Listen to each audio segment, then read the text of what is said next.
Hi friends, welcome to Healthy Cooking Channel. இந்த வீடியோல நம்ம இன்னைக்கு ஆரோக்கியமான கருப்பு கவுனி அரிசி கஞ்சி எப்படி செய்யலாம்னு பார்க்கலாம். சூப்பரான ஹெல்தியான பிரேக்ஃபாஸ்ட் ரெசிபி. வாங்க எப்படி செய்யலாம்னு பார்க்கலாம். 1 கப் அளவுக்கு கருப்பு கவுனி அரிசி நல்லா கழுவிட்டு 8 மணி நேரம் ஊற வச்சு எடுத்துக்கோங்க. அடுத்ததா மிக்சர் ஜார்ல 1/4 டீஸ்பூன் மிளகு, 1/4 டீஸ்பூன் சீரகம், அடுத்து நம்ம ஊற வச்சிருக்க கூடிய அரிசியை தண்ணியை வடிகட்டிட்டு எடுத்துக்கணும்.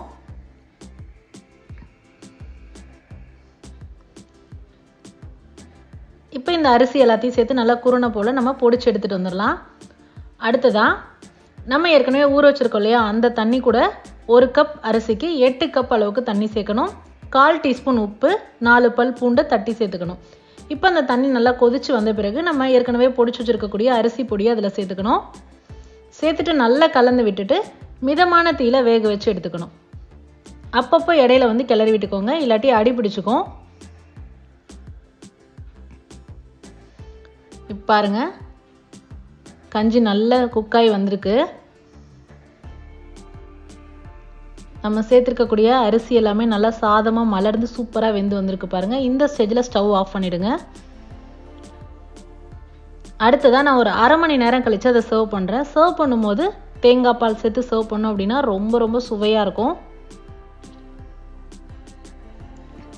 நல்லா கலந்து விட்டுக்கோங்க.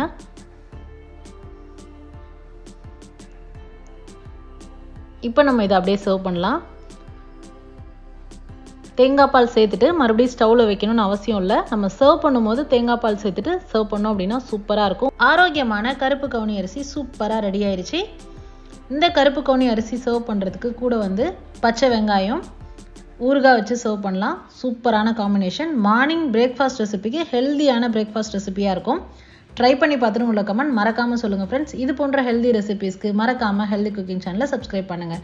இந்த வீடியோ உங்களுக்கு பிடிச்சிருந்தா லைக் பண்ணுங்கள், ஷேர் பண்ணுங்கள், கமெண்ட் பண்ணுங்கள். தேங்க்ஸ் ஃபார் வாட்சிங்.